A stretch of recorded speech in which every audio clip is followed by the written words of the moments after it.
The median price of a three-bedroom rental in Cambridge, Massachusetts today is $3,600. I am Christopher Schmidt, and this is Renters Matter. So this week, it's coming on to the end of the year. We're coming into the end of the year, coming into the Christmas holidays, coming into the new year, and looking forward towards 2020. And one of the things that we can look forward to in 2020 from a renter's perspective in Cambridge politics is our new city council that's coming on board, and a renewed focus, I believe, on tenant displacement issues. So one of the things that is being done at the moment, a report that came out, it's been nearly 2 years at this point in coming, is the city's Tenant Displacement Task Force report. Came out this week. It's a 279-page report. So there's a whole bunch of things that are written in here, but there's a couple of key points that are coming up here. First, they kind of talk about what tenant displacement is and what to do about it, and then there's a whole bunch of recommendations as to what the city should be doing about this tenant displacement issue. Displacement means a lot of things to a lot of people. The biggest thing to me is that what displacement means is being forced out of your home against your will by one factor or another. The Tenant Displacement Task Force focuses heavily on evictions. Evictions being the legal proceeding by which a tenant and landlord, go to court and the tenant is forced to, leave and go somewhere else. And this is really, really a problem that affects a lot of very low income households, especially. Evictions are much more common in below market rate housing per capita than they are in higher cost housing. Some of that, of course, is just that they are less able to pay.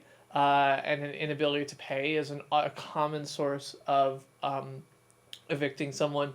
But it's not just that. There's additional, issues around evictions that stem from noise complaints and smell complaints and other things like that. Some of which are probably, understandable and would happen in any situation, and some of which are occasionally are sometimes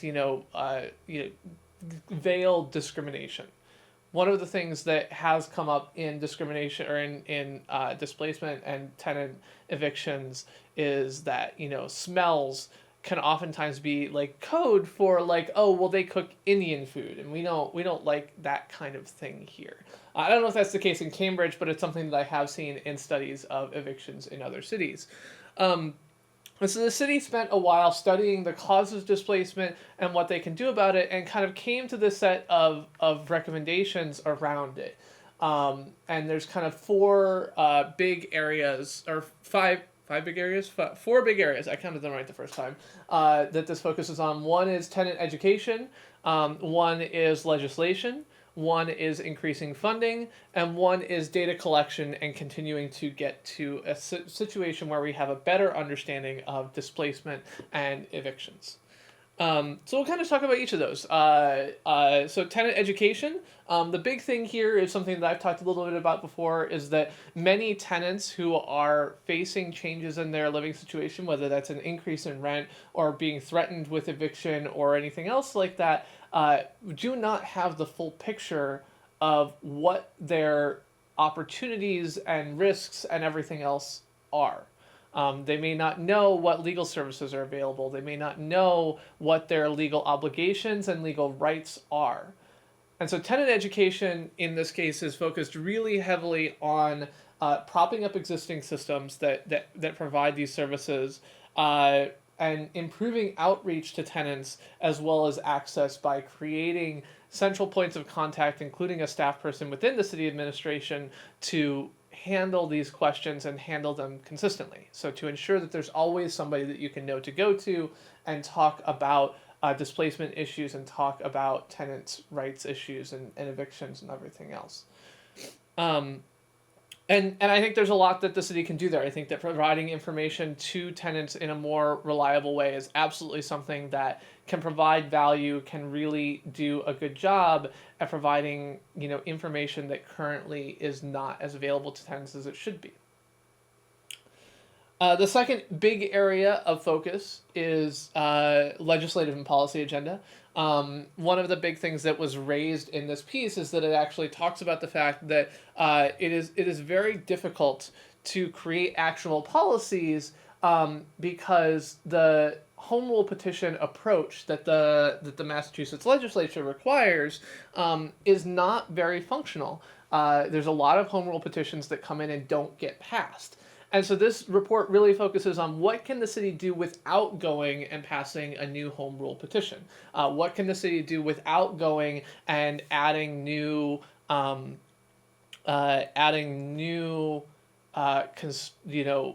constraints to the state process? What can we do in the city in and of itself? And this is an area where, for example, rent control is something where we can't do anything at the city level to enact rent control because it's banned at the state level, and a home rule petition wouldn't even fix that. But also we can't do other things. For example, we may not be able to limit condo conversions for smaller property owners and other spaces where we might want to do more. So what this does recommend is that, because many home rule petitions do not end successfully, is the statement here. That yes, that home rule petitions may be a way, but what you see is that many cities want to come together and change something. Changing legislation to achieve that, attempting to pass a rule to change something, is actually probably more effective than a home rule petition. And so the city is focused on a different approach. So making a bunch of aspirational changes via home rule petitions doesn't really do anything for anybody, so the city should focus on what it can do. And so the things that it can do is look at right to counsel is currently going through the legislative process in the state, and that this is something where a right to counsel legislative agenda at the state level could be useful. Eviction record sealing is an area where this could be done as well, but within the city, proposing an approach that is a condo conversion prevention. So preventing larger buildings from condominium conversions, so turning from a rental property into condo conversions, is something that could keep rental stock on the market. And there's good reason to think that people who are struggling finding housing would find condos to be kind of an unavailable mechanism for providing for their housing needs. If you look at Zillow right now, there are a total of 23 homes which are currently on the market, condos which are currently on the market for less than $1 million. 23.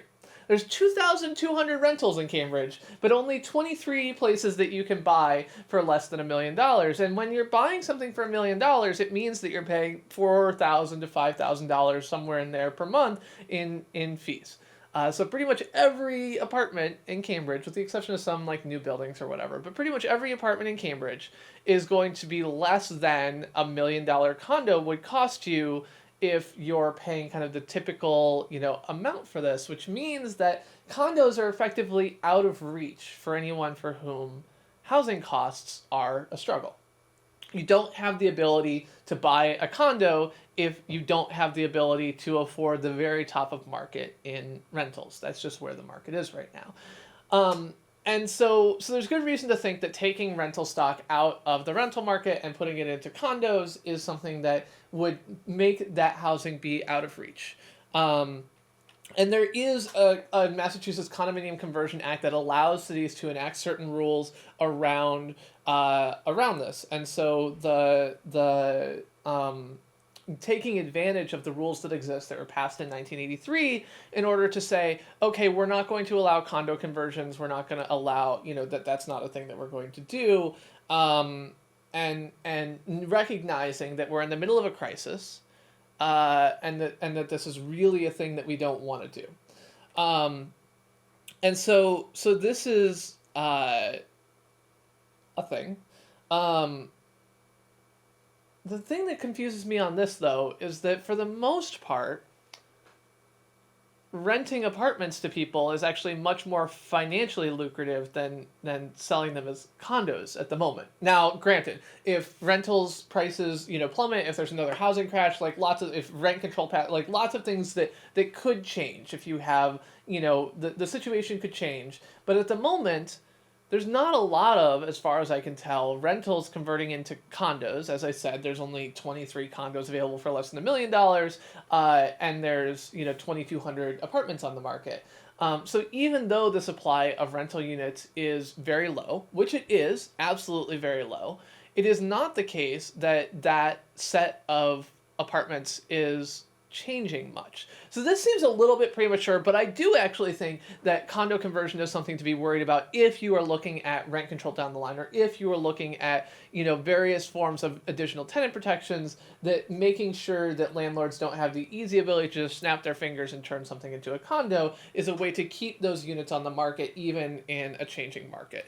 And so the proposal is basically to create a conversion that is allowed under the existing state enabling legislation, that this would be a short time thing that would not get in the way of the existing rules. So, for example, residential buildings built since 1983 would not be affected, and buildings with fewer than 4 units would not be affected. And these are important considerations. So, basically just work within the law to do this, and that it should be sunset after 10 years. This is a short-term thing to deal with the fact that we're in a housing emergency now.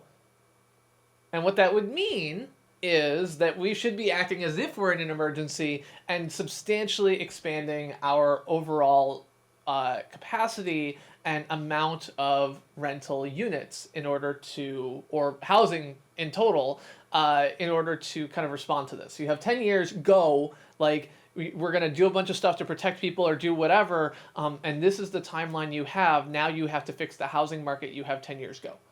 And I think that sunsetting these types of provisions, whether it's condo conversion protections or other things that are intended to be short-term mitigations against a crisis, actually makes a lot of sense.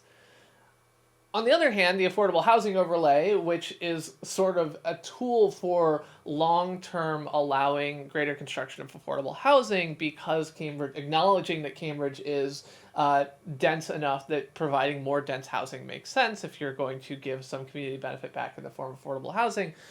Sunsetting that after 10 years makes less sense. That's saying, we really only think we need to build more affordable housing for a little while, after which we'll be able to stop. And I don't actually think that's true.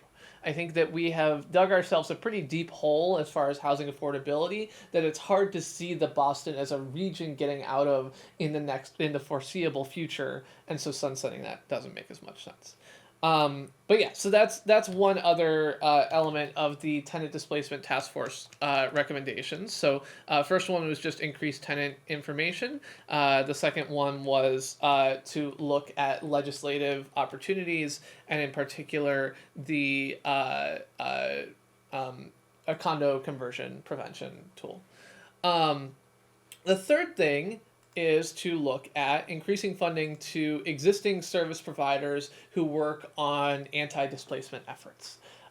So there are a number of nonprofits and groups around the city who do work to attempt to keep people in their homes. Oftentimes it's way, way cheaper to keep, especially a low-income family that has, some set of housing available to them that's maybe below market rate, in their homes, rather than try and find them a new home. Way, way cheaper. You really want to do that if you can. And sometimes it could be as little as $2,000 to $5,000 could make all the difference in the world to a low income family who's only paying a relatively small amount per month, that could tide them over and prevent them from dealing with an eviction. That you could work with them to provide increased funding to legal services. You could work with them to provide more money for existing legal aid, as well as expanding the role of tenants organizations like the Alliance of Cambridge Tenants to kind of keep people in the know, to keep people informed, and to keep people apprised of their rights, as well as to provide direct support and keep people in their place. And this is one of the things actually that the council has already requested, because this report has been kind of floating around internally for a while, and gotten approved, is that there's a number of funding requests, specifically about $250,000 to $300,000, I think, that was approved for increasing services, funding, etc., for protecting tenants from displacement. Now, to me, and I know, I like, this is just beating a drum for me, but for me, the amount of money that is being invested in these things, where we see that there's, very specific positive benefits to be had, the amount of money being invested is just a pittance. It's really small. Like, we're talking about $250,000 ish between these services that they're trying to line up.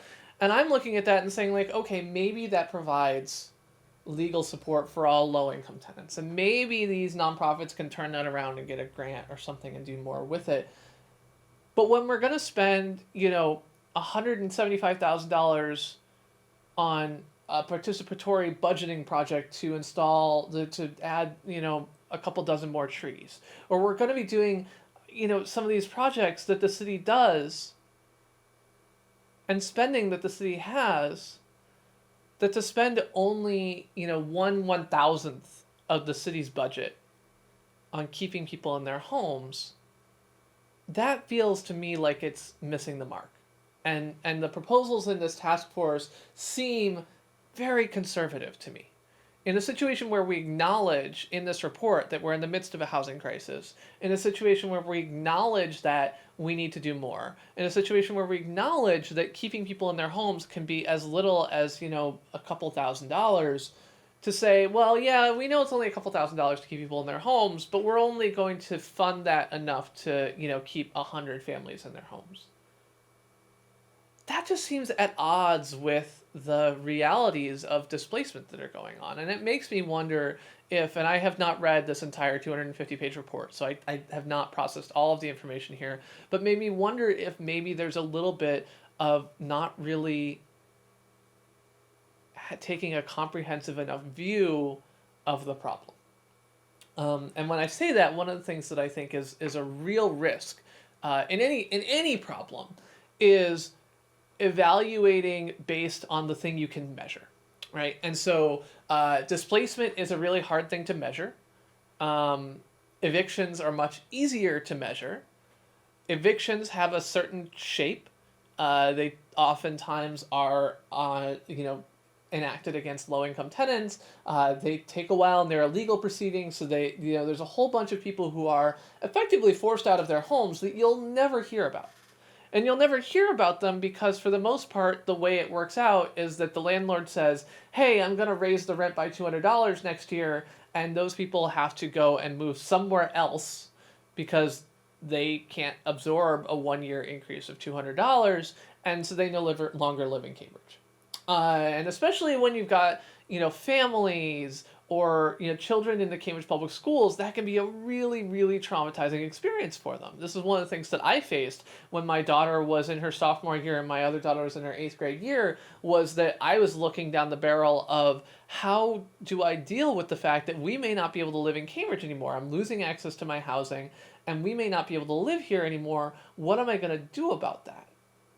Now, I was lucky enough that, my wife was able to find something for us that was below market rate, that had the things we needed, and let the girl stay in school. But otherwise, I was looking at having to pull my daughter out of her 8th grade year after spending, years and years building up the support and services that she needed in order to be successful, and have to pull her out.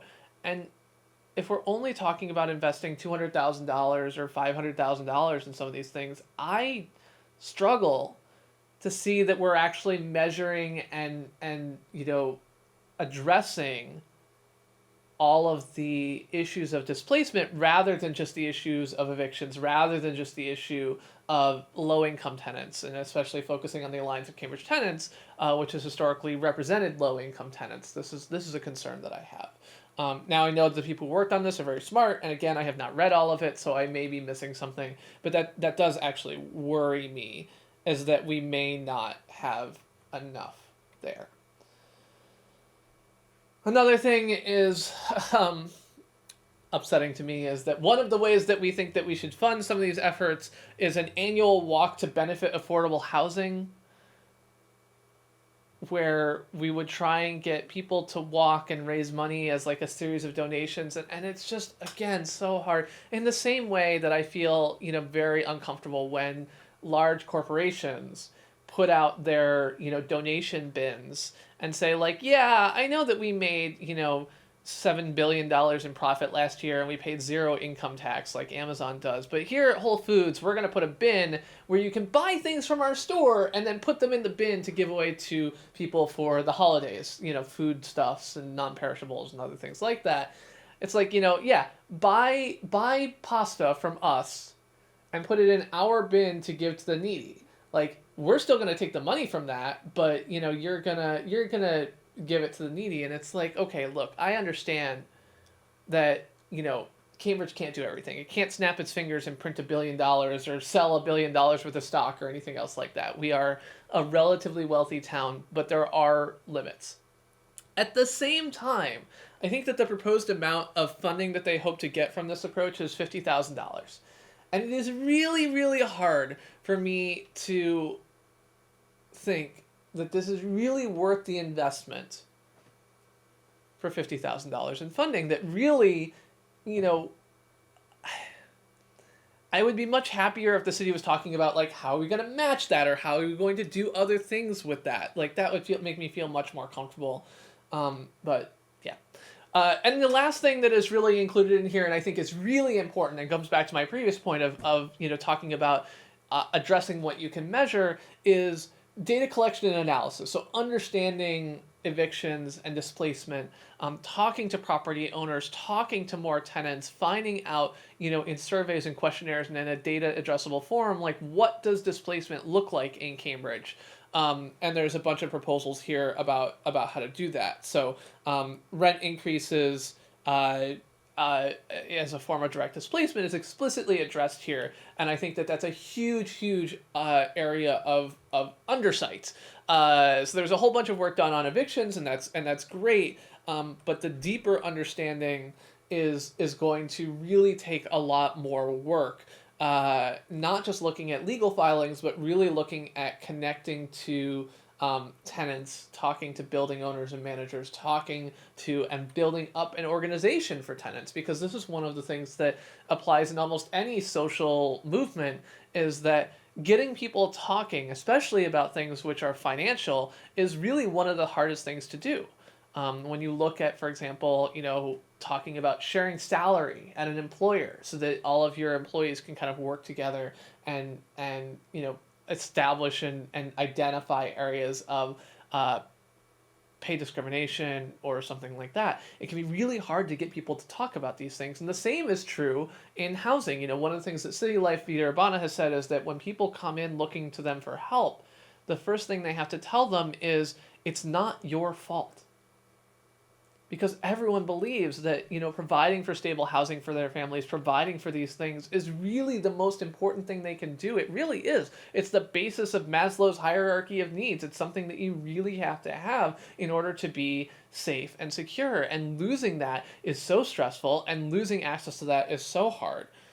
And so, there's a lot of effort here around engaging with low-income tenants, engaging with affordable housing, engaging with inclusionary units, engaging with, property owners. But one thing that I would really like to see included in this data collection to address more direct displacement issues is finding ways to get to every tenant,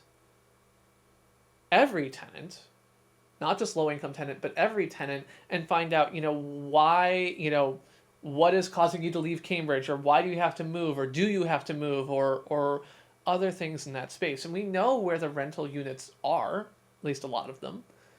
We know which condo units don't claim residential exemptions. And yes, it is hard to do kind of unsampled bias, unbiased samples of this data. But understanding, like, are you moving out because you're moving on? Are you moving out because, your rent went up? Are you moving out because whatever? And where are you moving to? And what is the impact on you? And if X, Y, or Z changed, would it be enough? Like, these things are really important to have, not just as kind of individual surveys that we collect a few data points, but as an ongoing approach to doing data collection that, in August of every year, everyone should be asked to fill out a survey that says, are you moving on September 1st like everyone else is? And find out what that looks like. I think that would be a really important thing that I feel wasn't, from my quick skim, adequately addressed by this result. So in 2020, I hope to see a lot of these kind of discussions and this be a continuation of the process of making life better for renters in Cambridge. I'm really excited that the work that Sumbul and the mayor and everyone else involved in the task force has done has kind of come about, and I'm looking forward to seeing what we can do to both acknowledge our current housing crisis, but also to respond to it, to push back on it, and to better understand it and what we should be doing about it. Because while this report definitely takes a bunch of steps in the right direction, it does seem there's more to go. I'll be back next week with another local political topic from the perspective of a renter. After that, I will be out for 2 weeks for Christmas and New Year's, and coming back at you again in the new year. Take care. Have a great night. Stay warm as we head into these winter months. And renters matter.